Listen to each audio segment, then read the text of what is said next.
Hello and welcome to today's webinar presented by Delubal Software. Today we'll be working in our structural analysis and design software, RFEM. The topic for today's presentation is ASCE 7 2022 Response Spectrum Analysis in RFEM 6.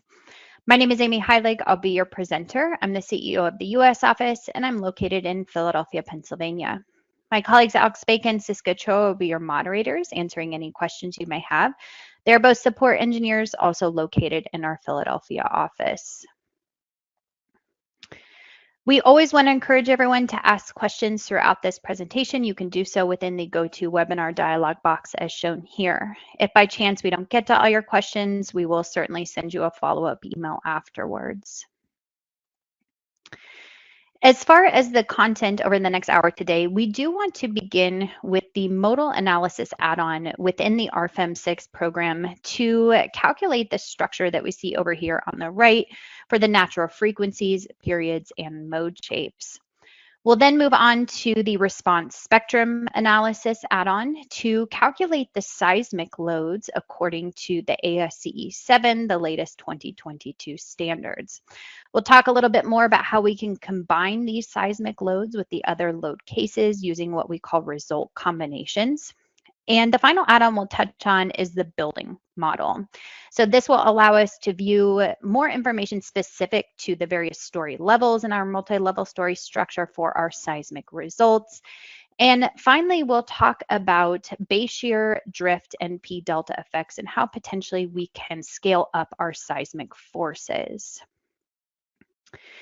So with that said, we will immediately begin within our RFEM 6 program today. So when you do create a new file, you are presented here with the base data dialog box where we give it a model name.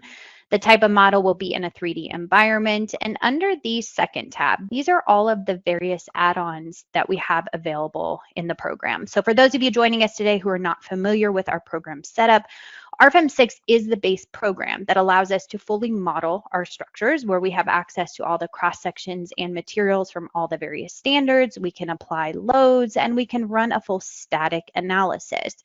But when we need a more advanced analysis, like for example today with dynamics, we would need the relevant add-ons. If we wanted to carry out the design according to the various materials listed here, as well as the design standards, then we would need to activate these design add-ons. So more or less, you create a software package that's specific for your particular design needs.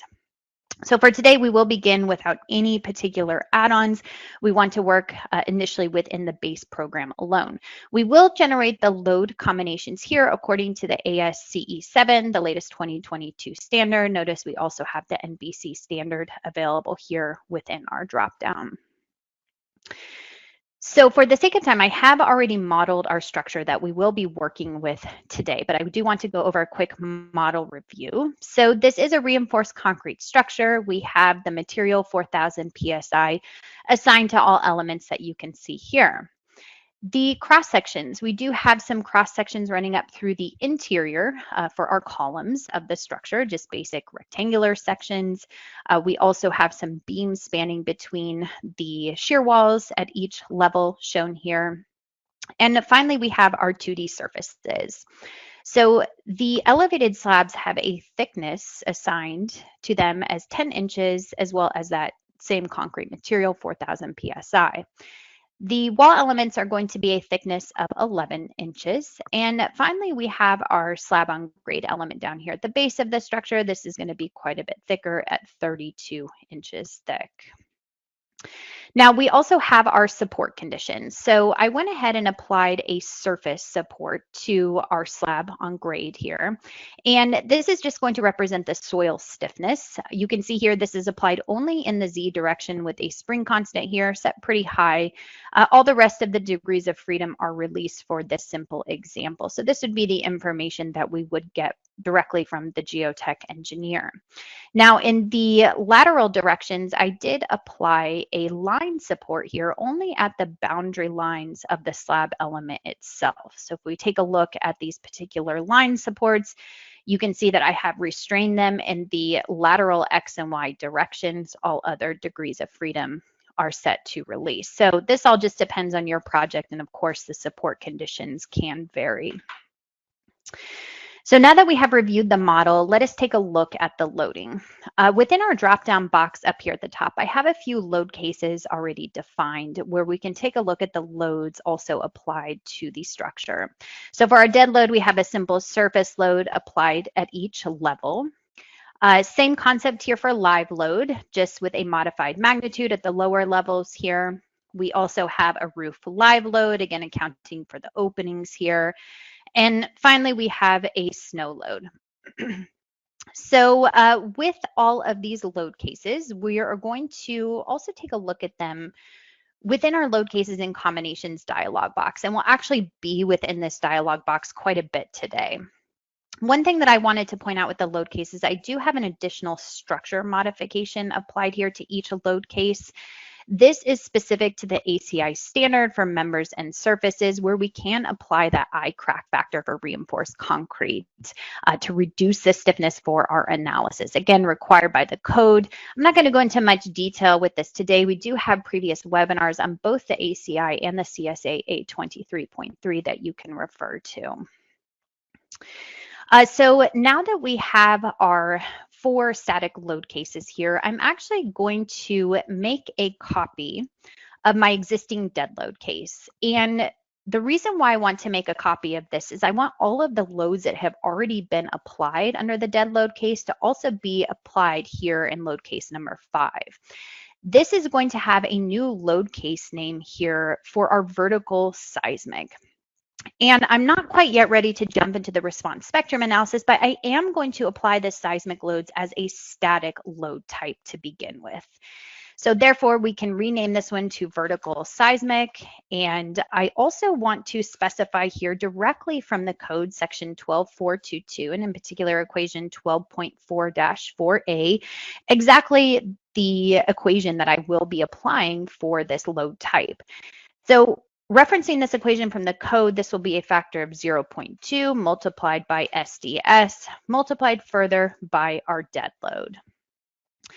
Now, again, the advantage here is that we are just going to apply a static analysis. I do want to modify here the action category to earthquake load vertical. This just tells the program how exactly we want to combine the load case with the other load cases here based on the ASCE 7. But the self-weight was automatically copied over here as well. So this is part of our dead load to consider within this equation, but taking into consideration the 0.2 factor, and for my example today, the SDS is going to equal a value of 0.72.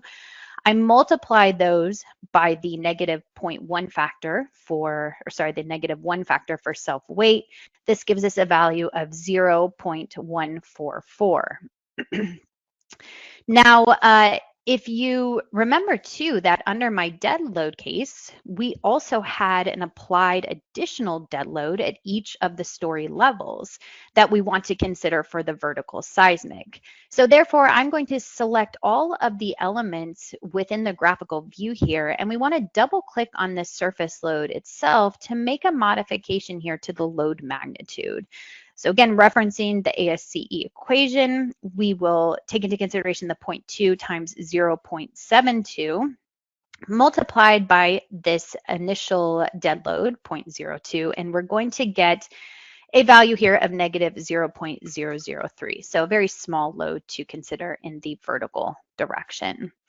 So that vertical seismic load is complete. So you can certainly use the base program alone RFEM 6 to apply any seismic loads as a static load type if you prefer. But now we want to move into the horizontal or orthogonal seismic loads. And this is where we want to activate now those particular add-ons. So what we're going to do is to visit the base data dialog box, which we can access here directly within our quick tools. And under the add-ons, as we revisited first at the beginning of this webinar, we can go ahead and activate here the modal analysis and the response spectrum analysis. So when I click OK, I am going to go back into my load cases and combinations dialog box. And we'll begin first with a new load case here that we will give it the load case name of modal. The analysis type is going to be set to modal analysis. This is available to me because I have activated that specific add-on under my base data. And then we'll just simply move through the various settings here. So I'll take a look at the modal analysis settings directly within this dialog box, where the method for determining the number of modes by default is set to user defined. So this is what we'll be utilizing today. But alternatively, I can set the effective modal mass factor to something like 90%, which is required by the code, in order for the program to determine how many eigenmodes are required. This option is also available here for natural frequency. So again, moving forward today, we will select 10 modes to solve for our initial modal analysis. Now, as far as the method for solving the eigenvalue problem, we have selected here the Lenkos solver, which is available by default. This allows a pretty quick convergence and also calculates the lowest number of eigenvalues. Now, alternatively, if we use one of these alternative options here within the dropdown, you will see that the root of the characteristic polynomial is the only solver available. Alternatively, with user defined, we also have the subspace iteration. So I'm not going to go into any detail specifically on these solvers, but you can always click on this info help button down here in the lower left. That will take you directly to the online manual for RFEM 6 to explain these solver types in more detail. The type of mass matrix by default is set to consistent. This is what we will move forward with today, but there is also the diagonal and unit mass matrix. Again, that help manual will go ahead and explain those options further. I am only interested in carrying out the seismic loads in the orthogonal horizontal directions, X and Y. So therefore, I've already applied the vertical seismic loads in that additional static load case number 5. So I'll go ahead and deactivate my masses then in the vertical direction. I'm also not interested in the masses, the torsional masses about the global X and Y axes, but I might be interested in the torsional modes about the vertical Z axis. So I can go ahead and leave this active here. Now, under the settings, the mass conversion type, we can convert all Z components of the loads, whether that's up or down, to masses. The second option is only to convert the downward loads to masses. And the third option, probably not used so often, is to take all forces, whether it's in X, Y, or Z, and convert them to masses. In our case today, we only have downward loads that we will be considering, so this first option is sufficient. Over on the right, we have the ability to neglect masses. I'm not going to neglect any masses right now, but we will revisit this in just a minute. So now that we have those settings applied here, we have the ability to import the masses from a load case or load combination. And you'll see here only my relevant load cases are shown. But when we refer to the code section 1272, we are given the effective seismic weight here that combines several of these load cases together into a mass combination. Now, we certainly could create this mass combination manually, but we want to take advantage of what the program can automatically create for us instead. So for this, I'm going to jump to the design situation. The design situation is normally used to generate our load combinations. You can see here that 2 design situations were created for our factor load combinations and our unfactored load combinations. And we will get into this topic later on in regard to the load combinations themselves. But right now, I am going to create a third design situation. And within my drop-down box, I'm going to scroll all the way to the bottom here where I have the option for effective seismic weight. And this is going to reference the ASCE7 directly to create that mass combination for us, considering dead, live, roof live, and also snow. So now when I jump to the load combinations, we can see the mass combination generated automatically for us. The problem here, though, is that I don't see that roof live load considered. And the reason for this is that the roof live load could be optional within the code, just depending on our or project or specific settings. So therefore, under the load cases, if you do visit the roof life here, under the additional settings, we have this checkbox to consider that within the effective seismic weight mass combination. And now the program will regenerate that mass combination for us. And sure enough, we see all of the relevant load cases here with the applied factors that will be used for our mass conversion. So going back to the modal analysis then, we can now use our drop-down box to select that mass combination directly. Okay, so now that we have created here all of the input settings for the modal analysis directly, we can go ahead and just run this calculation quickly. So you'll notice the first thing that the program does is to generate the mesh for all of our elements here in the background. Considering all of the openings, the mesh looks quite nice.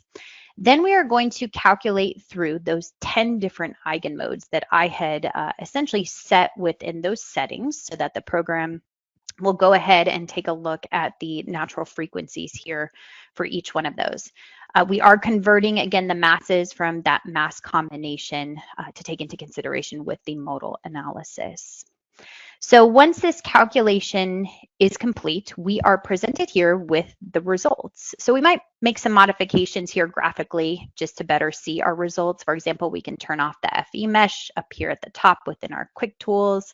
Also, the members are represented by one-dimensional lines. If we want to make a change to that, over here within the navigator, we can select here the members under the deformations to change these to cross sections rather than single line elements.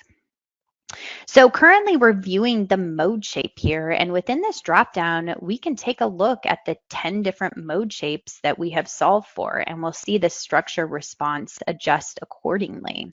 The scaling of the mode shape is also set here down at the very bottom of our navigator. You can see by default, we are going to scale them to a factor of 1.0, considering the translational directions, but you could make modifications to this if you see fit. Again, we probably won't. We'll typically leave this as the default scaling set here. So in addition to the mode shape, we can also activate the display of our masses. And if I zoom in here and maybe turn this into wireframe view, we can also decrease the size of the masses here. This is showing us at every single FE mesh point exactly the masses that we are considering for this modal analysis from that mass combination. So in addition to our graphical results here for the mode shape and displaying of the masses, we also have our table results. So we use our drop down here to set this to the modal analysis, where those 10 different mode shapes, again, are shown here, along with the relevant angular frequency, natural frequency, and of course, the natural period. The second tab is going to be very important for us because this is going to tell us our total mass participation here for those 10 different mode shapes. So when I look at the mass participation and this last row given here in the X direction, it's 57%. In the Y direction, it is 55%. And when we refer to the code section 12911, this tells us that we need to meet a minimum of 90% mass participation. So we're quite a bit away from this value. So there are a couple different approaches we can take in order to modify this to try and reach that 90%. The first is to simply solve for more eigenvalues. The problem, though, is that we have a pretty thick slab here with not only self-weight, but also the additional applied loads to this structure, and that mass is feeding directly into these supports. So for this particular structure, it's going to be hard to reach that 90% when we are considering this slab. So this might be a scenario where we want to deactivate the mass from the slab element directly. Now, this could also be useful too if you have a structure with a lot of members and you have a lot of what we call local modes with not much mass participation going on. Perhaps we want to deactivate the mass from those individual elements and instead kind of bunch them together in a single mass. We have what we call the mass loads available as well. So up here within our tools, we have the ability to always apply something like a new nodal load set as a force. But in this dropdown, we can always apply a mass load as well. And this would be taken into consideration within this modal analysis. So this is available not only for point loads, but also member, line, or surface loads. Now, again, for our example today, what we're going to do here is to jump back to the modal analysis, and we'll go back to the settings here where instead of neglecting no objects, we want to change this to user defined. And I'm going to select here a surface element, and I'm going to graphically select this slab.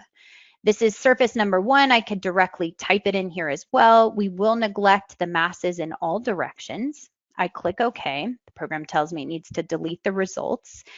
And essentially I want to run through this calculation again. So this is really identical to what we just calculated previously.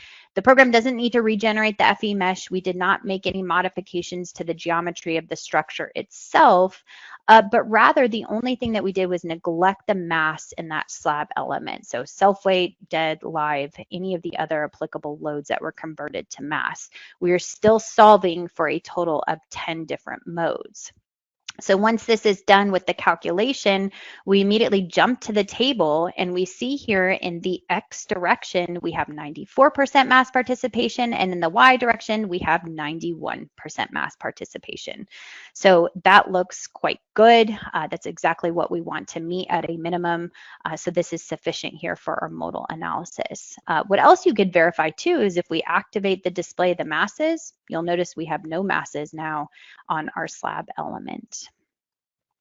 All right, so now that the modal analysis is complete, we have the required mass participation of 90% in the orthogonal directions. We want to move forward now with our response spectrum analysis. So before we create this new load case for the response spectrum analysis, I'm going back to this base tab here where we're generating our load combinations according to the ASCE 7, but we can activate here the parameters. So for the first part of this example, I want to emphasize that we want to consider the same redundancy factor in both directions, X and Y. Now, alternatively, if we weren't working with redundancy, but rather overstrength factors, this would also be applicable, the same workflow. That essentially this first line is where we set what that redundancy factor is. The additional lines here in the X and Y are completely irrelevant. They can be ignored for this first part of the example. So again, assuming we have the same redundancy factor of 1.0 in both directions, or with overstrength, same factor in both directions. So under the load cases, I'm going to create yet again a new load case here, and we're going to give it the name RSA for response spectrum analysis, but I want to emphasize again that we are going to put both the X and the Y response spectrum analysis in this single load case because again, the redundancy factor is the same in both directions. In my drop-down box here, I choose response spectrum analysis because I have that add-on activated, and we can see the settings adjust automatically. The spectral analysis settings, let's take a look at this. This would essentially be where we set the modal combination method according to this drop-down, as well as the combination of directional components. So for this topic, I'm going to go back to the PowerPoint because I do think it's really important to understand these settings that we are applying here to our response spectrum analysis. So starting first with the upper dropdown, the modal combination method. Well, when we finally do run our response spectrum analysis, what we're going to see here is our 10 different mode shapes. And when we apply the response spectrum analysis, we then get 10 different results here in the X and 10 different in the Y. So we need to somehow combine these so that we get a single result in the X and a single result in the Y. And we do so within this drop-down box here with setting either the square root sum of the squares. The equation is shown here, pretty self-explanatory. We also have the complete quadratic combination, the CQC. You can see the modified equation here. A big difference is this correlation coefficient epsilon, where we can consider damping. The third option is the absolute sum. Again, probably not utilized too often. Most likely for following the code, we will set this to the SRSS or the CQC. So once we have applied one of these rules, we will then see a single result in the X and a single result in the Y for our response spectrum analysis. Now, a problem though with the SRSS or the CQC combinations is that the corresponding internal forces are lost. We see this because we take the square and then the square root. So in our results of the single X and Y direction, we may have over-designed here our structure because we're going to consider the max internal forces. So for example, a member, we will consider the max moment along with the max axial force, max shear force, and we know in reality these max forces are not all going to occur at the same time. So what we do to alleviate this is to activate this equivalent linear combination. This is going to give us more realistic results and the correct signage. So what we will essentially have considered with an internal force for a member, for example, is the max moment, but then the corresponding axial force rather than the maximum axial force also being considered concurrently. So with this checkbox, you can see here the modified equations for the SRSS or the CQC rule. Moving on now to that second dropdown within the same dialog box. This is the combination of the directional components setting. And I want to emphasize here that this is only applicable when we have both the X and the Y response spectrum analysis in a single load case. And this will make more sense as we move through our example today. But again, we do have the scenario of X and Y in a single load case. We saw from the previous slide, we now have combined to get a single result in the X and a single result in the Y. Well, we know in reality, earthquakes don't necessarily happen in just the X or just the Y. So how do we further combine these together? And this is what this second dropdown is going to give us. We have the option to once again combine using the SRSS rule given here. But most likely we're going to choose this scaled sum. And for this is the 130 rule. We reference the code, in particular section 12512, where we will take 100% of the X forces combined with 30% of the Y and vice versa, 100% in the Y, 30% in the X. The third option, absolute sum, we would take 100% of the X and add it to 100% of the Y. Again, probably not used so often. Most likely we are choosing the scaled sum. So what we'll see in our results then is the program automatically combine these together, just like what I mentioned with the 130 rule, 100 in X, 30 in Y, and vice versa, 30 in X and 100 in Y. Okay, so going back to RFEM then, we want to choose our first dropdown here for the periodic response combination to SRSS. Notice that when we do select CQC, damping is available to us.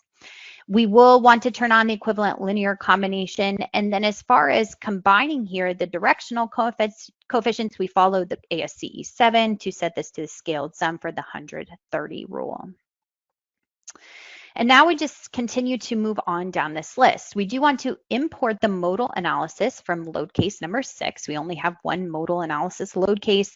This is nice though in RFEM that if you want multiple modal analysis load cases, you can do so. Perhaps if you're playing around with the different masses and you want to test out some different scenarios, you can do so.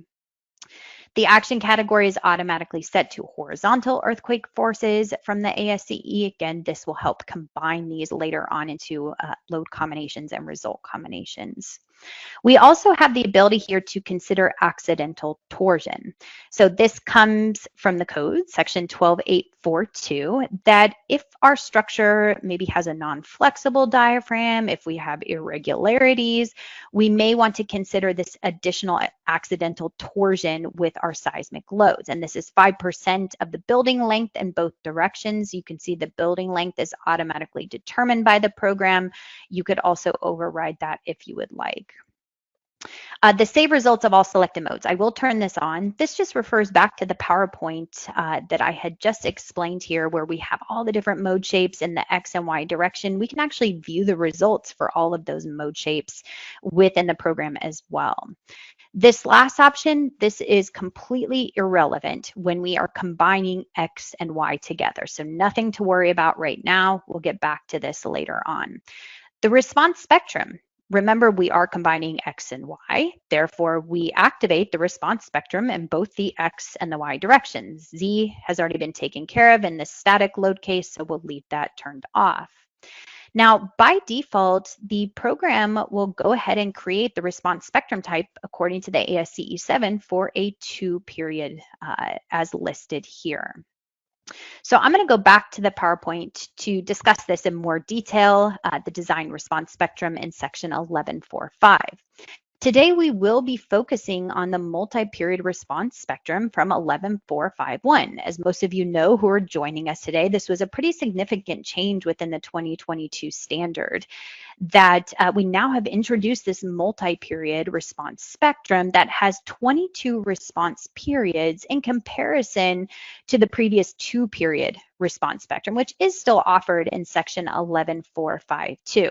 So you can see the difference in those response spectrums over here on the right-hand side. This was taken directly from the ASCE 7 website as linked here at the bottom. This is just a helpful article that explains this multi-period a little bit further.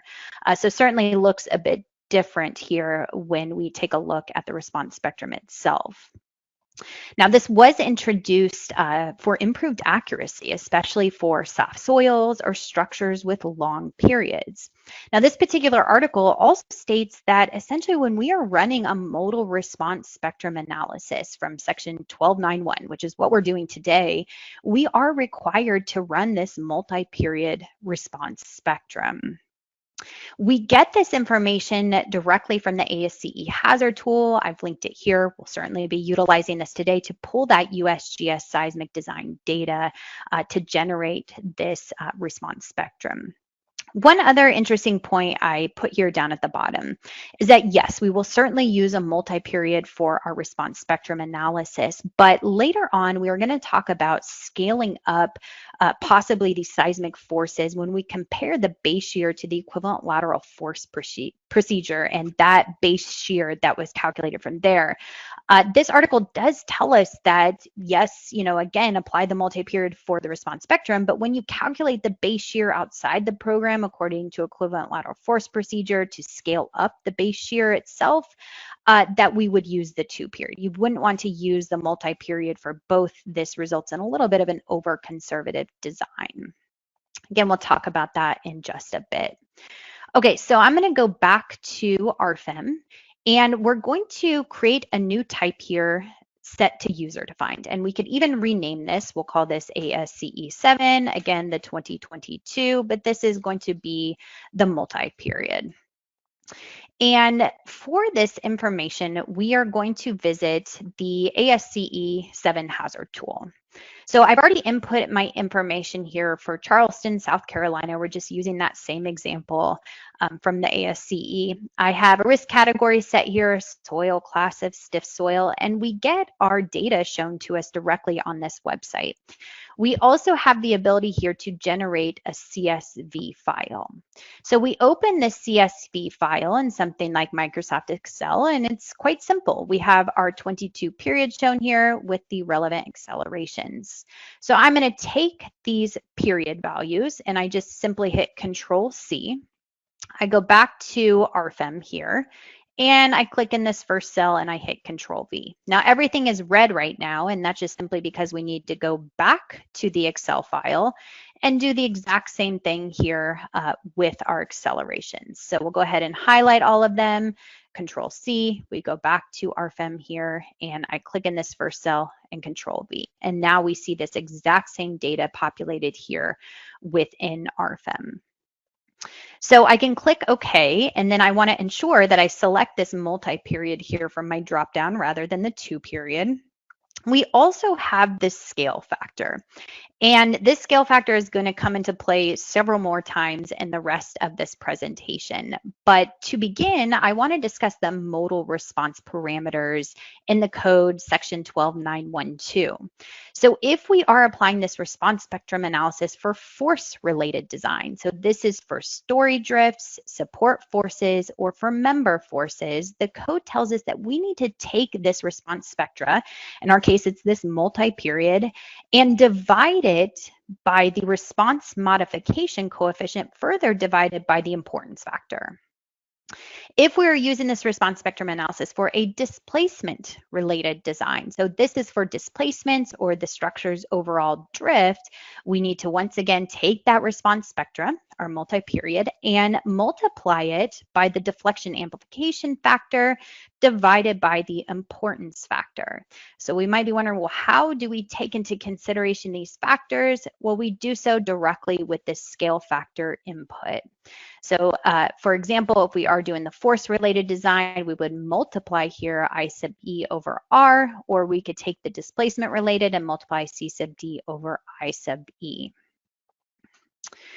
Okay, so we'll go back here to RFEM to carry out then the rest of our input for this response spectrum. Again, that scale factor is shown here. We'll leave this just as 1.0 for our example today. The final tab, though, is the selection of modes. So we have our 10 different mode shapes here from that modal analysis. And one efficient setting might be to go ahead and activate here the ability to not consider the modes that aren't really contributing a whole lot to the mass participation. You can see the default value set here is 0.05. You can make modifications to that.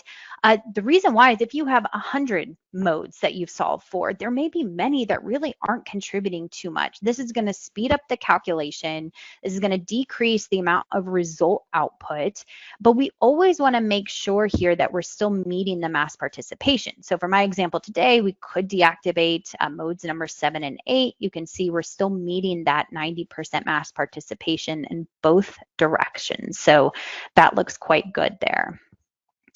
Okay, so now that we have input in all of this information, we're ready to run our calculation.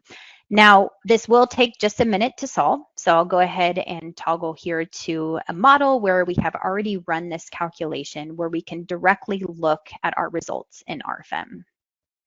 So once that calculation is complete, I'm looking at that same load case for the response spectrum analysis. And you can see here within my dropdown exactly what I explained in the PowerPoint. We have all of our different mode shapes here in the X and Y direction. We're combining according to the SRSS rule to get a single result in the X and a single result in the Y. And then we further can take a look at the 130% rule here that are applied to both the X and the Y direction.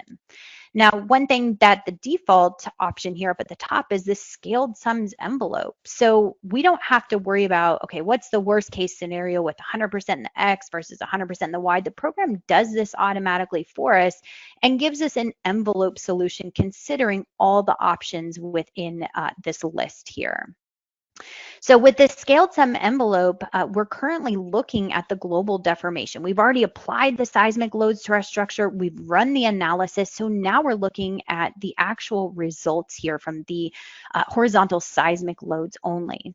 Now, because this is an envelope solution, we have this option here to view both the max and min values graphically together, or we could view just the max values or just the min values. Now, in addition to the global deformation of these seismic loads, we're probably also interested in the internal forces here for something like our member elements. So we can activate here the axial forces, we can view the shear forces, or maybe bending moments of both the beams and the columns. In addition, we're probably also interested in the internal forces for our surface. So I could take one of the elevated slabs here and I'll create a user-defined visibility.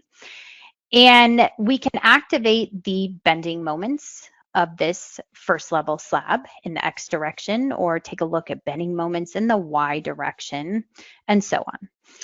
In addition to the members and the surfaces, we also have our support reaction. So I'll cancel out of this visibility, and what we should see are the support reactions here for the line supports only. I have no vertical load, so I'm not going to see any response or any support reactions in the vertical direction, rather only the horizontal directions from the line supports themselves. In addition to viewing everything graphically, we can jump to the spectral analysis here in the table results, and we can view the internal forces of the members or the surfaces or the results by the line, for example. So here are those same support forces that I'm viewing graphically. Kind of see the red arrow there, syncing with my table output. We can export this to Microsoft Excel with the click of a button directly here within the table if we like. So again, for further sorting capabilities, everything is available to us graphically here, but also within this table format. So now that we have carried out the results here for our seismic loads, we're likely wondering, okay, well, how do we combine now with the other load cases? So when I jump to the design situations, you'll see here again that the program creates these two design situations, factored load combinations from the ASCE 7 and unfactored load combinations. So these are more or less just grouping together all of our load combinations together. We can view these load combinations here under the last tab. And when I take a look at my factored load combinations belonging to that first design situation, I really don't see any of the earthquake forces listed here. And the reason why is because we need to go back to the design situations and actually create here a new definition type. And that's because we've separated out the seismic load combinations here in additional design situation options within this dropdown. So we see numbers 6 and 7, which just reference the ASCE 7 directly for the redundancy factor. But we also have 6 and 7 here, including overstrength, if we were taking that approach instead. So I modify this to 6 and 7, and I click on my little info button here, and I see the relevant load combinations given to me directly from the ASCE 7, also with that redundancy factor. I want to do the exact same thing here, but I want to apply this for my unfactored load combination, so 8 through 10. Again, we also have overstrength available in this list as well. So I've now created these two design situations, and I jump to my load combinations, and now I see quite a few more load combinations generated here as well.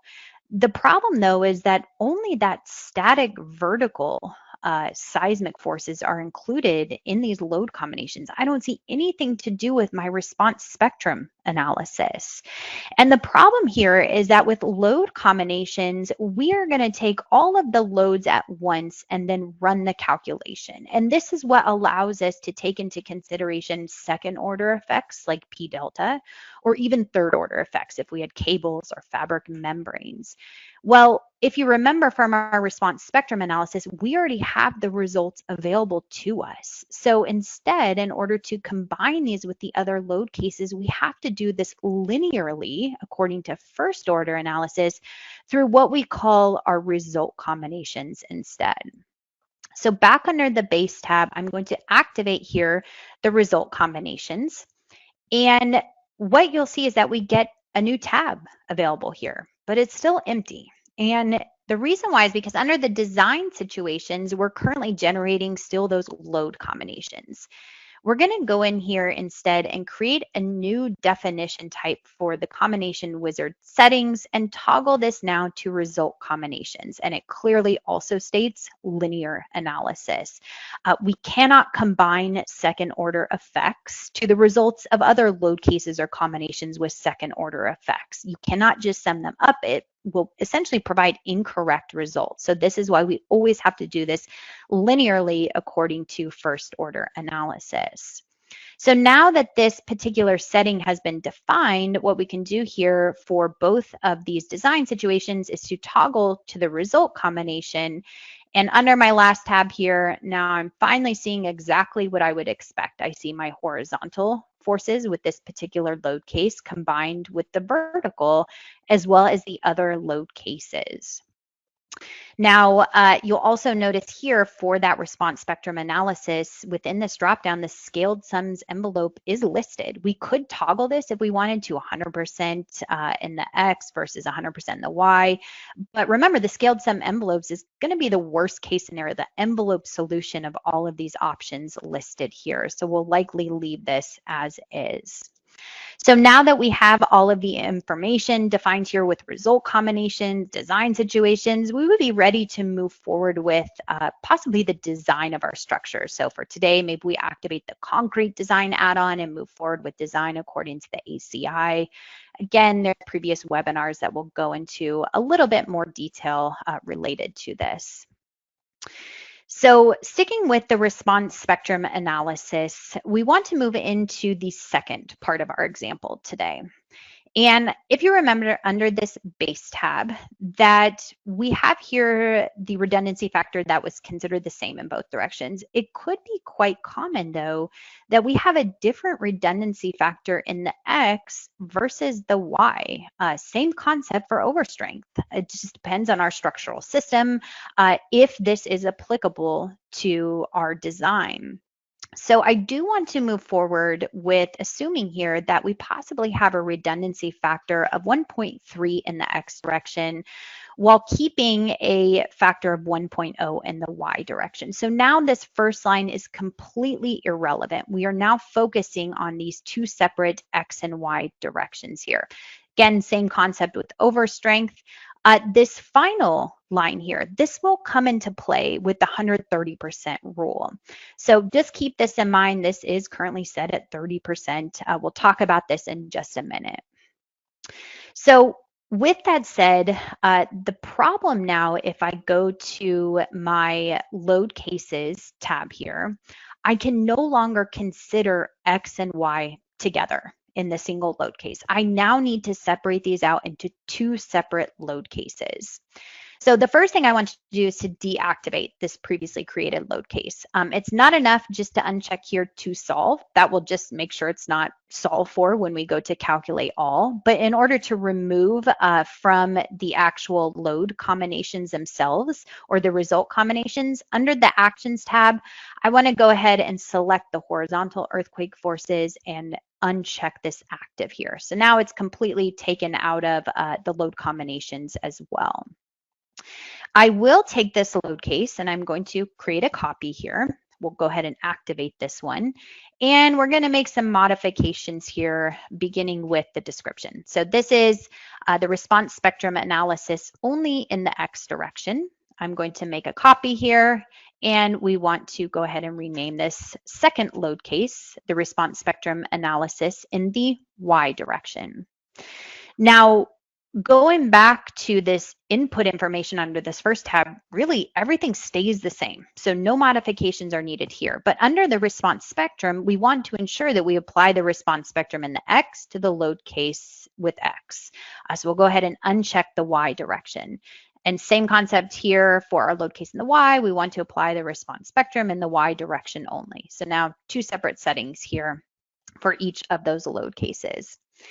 In addition, we now are going to consider this bottom setting, the additional settings X and Y independently. Remember, previously this had no impact, but now because we have X and Y in independent load cases, we want to go ahead and activate this for both of these load cases. And now we get a new tab available here. This is going to apply the X and Y load cases into our result combination, considering that 130% rule. So we activate here direction X with the load case X and direction Y with the load case here in the Y direction. So now we can tell the program, okay, consider 100% of the X with 30% in the Y and vice versa. And you might be thinking, well, wait a minute, back under the spectral analysis settings, I'm already considering the 130 rule. But remember, this is only applicable when we have X and Y in a single load case. This is completely ignored now. Instead, we are referring back to, again, this combination factor here of 0.3, which is essentially going to apply the 130 rule required by the code. And that will make more sense when we get into the result combinations. So now that this information is complete, everything that we've done in the first part of this example is still relevant. The only thing that we can do here is go ahead and visit our result combinations tab to view these in more detail. And sure enough, we have these individual load cases. Notice our drop down here looks a little bit different. We no longer have the 130 rule in the sub-results. We don't have the scaled sum factor. We only have a single result in the X, and we have a single result in the Y. But in this first result combination, I'm applying 100% in the X, 30% in the Y, but remember I modified my redundancy factor in the X direction to 1.3. So that's why I see that relevant 1.3 factor here. I take a look at my second result combination, and I'm applying now 100% in the Y and 30% in the X, but when I consider that redundancy factor of 1.3 times 0.3, I get 0.39. So everything is combined automatically in the program according to the code, according to the various factors. But again, if we have different redundancy or overstring factors, we do need to split those apart into two separate load cases. Okay, so the final topic for today is going to be the scaling of our base shear. And for this, I'm going to jump to the PowerPoint to refer here to section 12914 from the code. And in particular, 12914.1 talks about the scaling of forces. The code tells us that we do need to consider the base shear in two orthogonal horizontal directions, X and Y, and that's certainly what we did today. And from the program, we need to get the base shear from this response spectrum analysis from the combined response. And I will show you in just a minute how we can utilize the building model to get this information about base shear. Well, we compare this value from RFEM to the base shear that's calculated from the equivalent lateral force procedure, section 12.8. So this is done outside of the program. But if we find that this base shear from the equivalent lateral force procedure is going to be greater than the base shear that we're pulling out of RFEM, then we do need to scale our forces by this factor V over V sub T. So this is essentially something that we need to keep in mind with the scaling of the forces. Now, the scaling of the drifts from 12914.2 includes the seismic response coefficient, the effective seismic weight, and if that same base shear that we're getting out of RFEM is less than CS times W, we need to also scale our displacements by this factor CSW over V sub T. Now, again, we might be wondering, okay, how do we take into account these specific factors? Yet again, we will apply this directly in the response spectrum here for that scale factor input. Whether we have the response spectrum in the X and Y in a single load case, or these are separated out into two separate load cases, it is still applied here within the scale factor. So if we have multiple factors, so as I mentioned, we'll talk about the scale factor quite a bit, we can consider all of them at once within this particular input. So it could be additive, so to speak.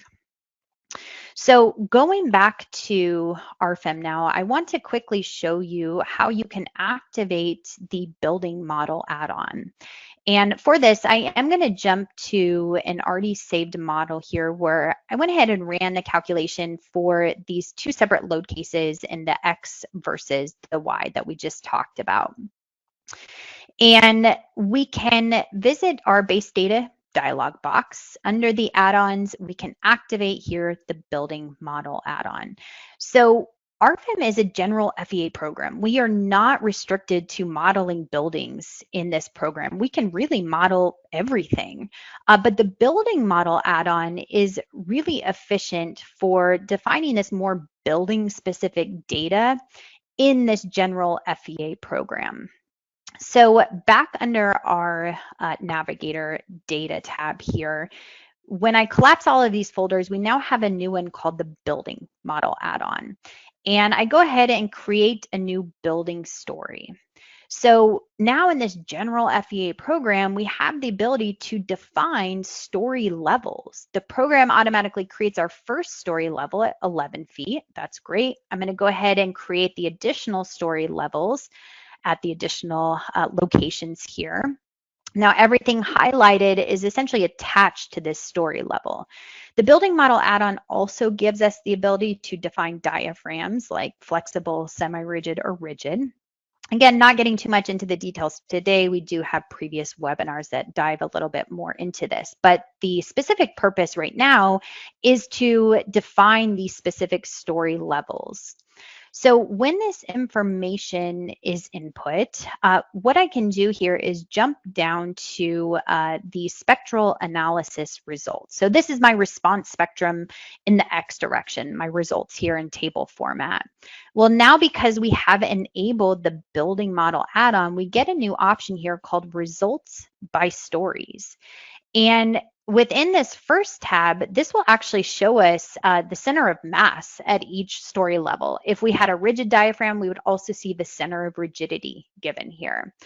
The second tab is where we can pull out the base shear information. So quite easily, we just refer to this table. The program automatically outputs this base shear here in the X direction. I'm currently looking at my response spectrum load case in the X direction. Alternatively, I could toggle here to the Y direction.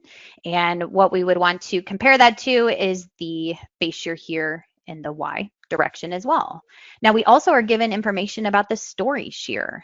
So again, just very efficient for getting this information very quickly out of the program for each story level. Could be possible to do this without the building model, but does require quite a bit more work. Now, we also have a couple additional tabs here, including the inner story drift and what we call the sensitivity coefficients. For this, again, required for the building model add-on to be activated. I'll go back to the PowerPoint one more time to talk a little bit more in detail about this, because this all refers to P delta considerations. So for this, we refer to section 12916, which further refers us to section 1287 for P delta. Essentially, we need to calculate what we call the stability coefficient from equation 12.8-18. So we see this equation here, and the building model add-on is actually outputting this directly in those last couple of columns that we saw. So this is really nice, very efficient. We don't have to manually calculate this for the ASCE 7. The code tells us that we can completely neglect P delta effects when this coefficient is less than the value of 0.1.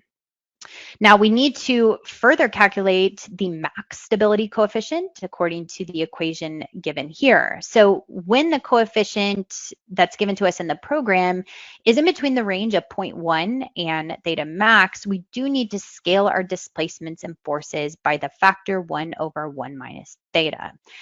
If we do find that theta is greater than theta max, then the code does tell us we do need to completely redesign the structure as it may be unsafe. So you can see in our example today, we're well below that 0.1 value, so we can neglect P delta effects. But if we were above this, but below theta max, of course, we would want to yet again apply this factor here within the scale factor. So several different applications with this scale factor that may be considered within RFEM. Okay, so we'll go ahead and wrap up our webinar today with a few more slides. I did list here the additional knowledge base resources. So these are technical articles. The PowerPoint is available in the GoToWebinar handout. That essentially goes into more detail for this first one according to P delta consideration. So not only do we have the simple scale factor that we just talked about on the previous slide, if you wanted to consider P delta in more detail with something like the geometric stiffness matrix, this is discussed in this technical article. Also story drift according to the code. So there could be considerations within the ASCE 7 where the story drift needs to be considered at a different location than what the building model is given. So this article will certainly help clarify that. And finally, nonlinearities. So as we know, this response spectrum analysis is a linear analysis. Any nonlinearities are converted to linear elements underneath the hood. So if we have any nonlinearities like tension-only members, this is a great article to refer to and how we can consider those nonlinearities in the modal and response spectrum analysis. Again, these are all hyperlinks provided directly within that PowerPoint handout. So if you liked what you saw today, you have any questions, or you're interested in testing out RFEM with the 90-day trial version, we would love to chat with you a bit more. This is a hyperlink directly to our website, or you can scan the QR code here that takes you to the web form to fill out in order to contact our sales team. Of course, we're always available here with the phone number and email shown at the bottom of the slide if you'd like to contact us directly in our Philadelphia office.